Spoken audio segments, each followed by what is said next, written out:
What is a sign of a cry for help that isn't obvious to the average person? Purposely avoiding sad and difficult topics. Sometimes when a person is constantly feeling like shit, the last thing they want to do is bring up more negativity when hanging out with people they enjoy being around. Oftentimes being with friends/family can be a brief escape from always feeling awful, and so bringing up negative topics can ruin this feeling of escape and make the depression feel never-ending and suffocating. Maybe they took weeks to tell you they failed a test or even dropped out of school. Maybe you randomly hear from someone else that their dog died. Maybe they always switch the radio station from the news to pop songs. Could be anything big or small, usually multiple things.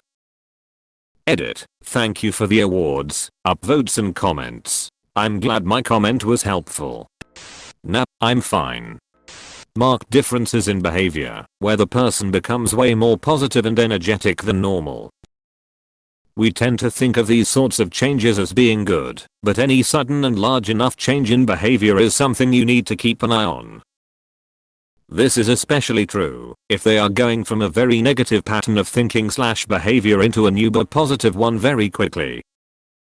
Usually, those "now I feel like I can conquer the world" changes are the precursor to suicide attempts and the like. Sleeping. People sleep more when they are avoiding a person/issue, when they are depressed, and when they are physically sick. In the case of someone who is high energy, and suddenly they have none, is a big heads up too. My ex Phil went from doing hours of yard work a day to doing none. He hit the point where he was ready to go, stopped eating right, and stopped drinking water, stopped cleaning himself. He'd had enough of life, decided it was time. The only thing he did was sit on the couch and sleep, wouldn't even sleep in his own bed. Edit for clarity, he died. Second edit, oh wow. I'm completely stunned this blew up, and the awards are very unexpected and nice. Thank you, everyone. Asterisk asterisk third edit, please, if you have depression, have compassion for yourself. If you haven't already, please seek help. The sleep problems which come with depression can become a source of frustration. I don't want that for anyone. Daydreaming too much, or way harsher on themselves. Sudden drastic improvement in mood of a depressed person. It could be a sign they have a plan to commit suicide and feel better because they know it's gonna end soon. When they start cutting off contact, that outgoing, happy person suddenly just isn't up to it, or maybe some other time, then something is wrong. Also, if they stopped caring about their physical appearance. Anhedonia. Losing interest in things a person usually found to be a source of enjoyment. Depression is a very insidious illness and a very isolating one. Sometimes it can be hard to spot because people are very conditioned to hide it. Most common red flags. Anhedonia. Excessive sleeping or insomnia. Irritability. Becoming tearful more easily than normal for the person. Periods of mania and extremely high mood. Short attention span. Phrases like "I just don't care anymore" or "nothing matters anymore." Semicolon. The biggest thing to watch for is if the person suddenly becomes incredibly sunny and chilled out. This is easy to mistake for them bouncing back, but keep an eye on them even closer if this happens out of the blue. 9 times out of 10, it's because they're about to attempt suicide. They're likely sunny and positive because they've decided when to call it quits and end the pain they're feeling for themselves because they've run out of hope. This is when they need you most. Second-hand suicide, when they joke about being killed in an accident. This is usually because they feel there are people in life who need them and they don't want to commit suicide themselves.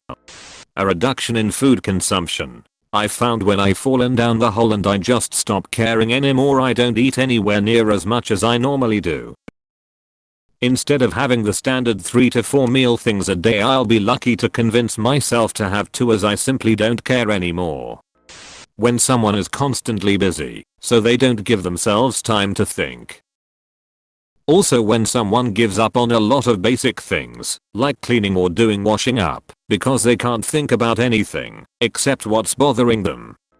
It may seem a bit obvious, but when someone says that they don't see themselves living past a certain age, or acting surprised that they made it to a certain milestone in their lives, sleeping all day and having no interest, no one cares, they just walk by or don't understand, makes you feel very alone. I don't want someone to fix me, but I do want someone to show they care. Also, drinking a lot when you have never been a drinker. When someone has obviously been crying or tears up without apparent provocation, even in a very public setting, it can be a sign that they're in too much pain even to try masking it.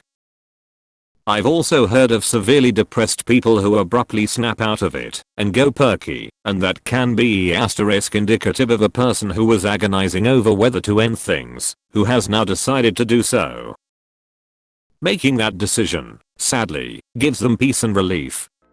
The person stops caring about their appearance and neglects their hygiene and grooming, because in their mind they are thinking that it doesn't matter, since no one likes them anyway, that they don't deserve to be clean, or that it won't make their lives better, so why bother? Giving a lot of personal possessions away without wanting anything in return. Bad decisions looking for short-term happiness with no regard for how it will damage their life in the long run. Getting a nectar too, buying a Mitsubishi, that sort of thing. Lack of interest. Gamer all of a sudden no longer games. Gardener let his plants die. Social butterfly now hides in a cave. Reaching out and being overly nice to friends both close and casual with the hope that they will reciprocate and eventually ask them how they are doing, so that when they open up it's not about being a burden, but because they were prompted to do so. Damn. I'm just going through these comments checking every single one off just knowing I've been deeply depressed a long time. Hell, people don't take you seriously when you straight up say I need some fucking help, I'm dying here, so I'm not sure why we should expect them to notice the small things. Going out of their way to talk/reach out to PPL when that's not the norm for them. Excessive drinking when they usually don't. Edit. Didn't expect this would blow up, but I pray everyone who this touches works on themselves. For my childhood trauma, I'm 30 and it still affects me. But with heavy therapy, doing the work that my therapist needs me to do to work through things, I'm living a stable life. If you haven't tried talking to someone, please just try. Even if it's not a therapist, find someone to talk to. When I was having suicidal thoughts, I remember being asked where I see myself in 10 years and I replied with dead. We all laughed it off, but deep down I truly believed I wouldn't be able to make it through another 10 years. I'm not sure it's an intentional cry for help, or just a symptom of a lost soul, but so far I've known I think 7 people now who have committed suicide, and every single one of them had something alarmingly wrong physically to where it was visible the second I saw them.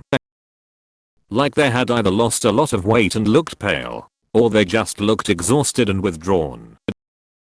One of them was having trouble walking and needed help getting in and out of a car.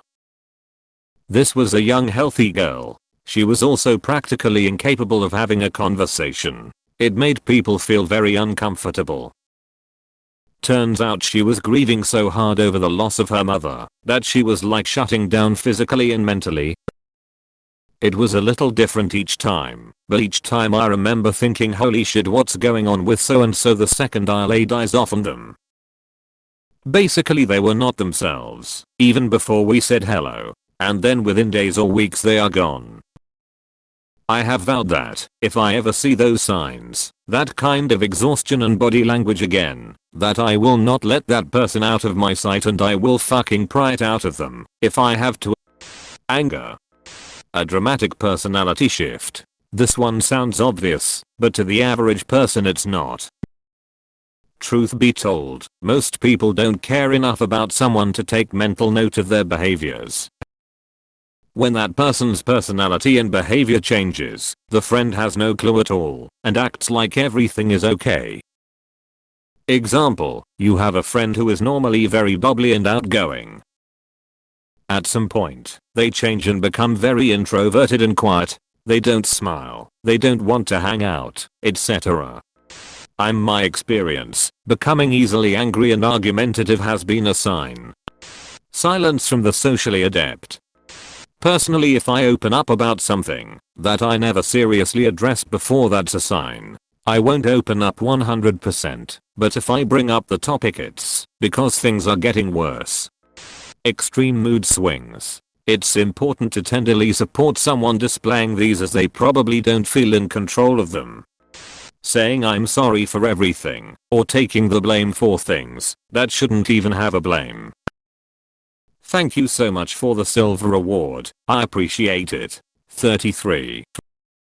Also remember guys, my DMs are always open for literally anything. I loved waking up this morning to see the discussions going on. Thank you guys for my first popular Reddit response.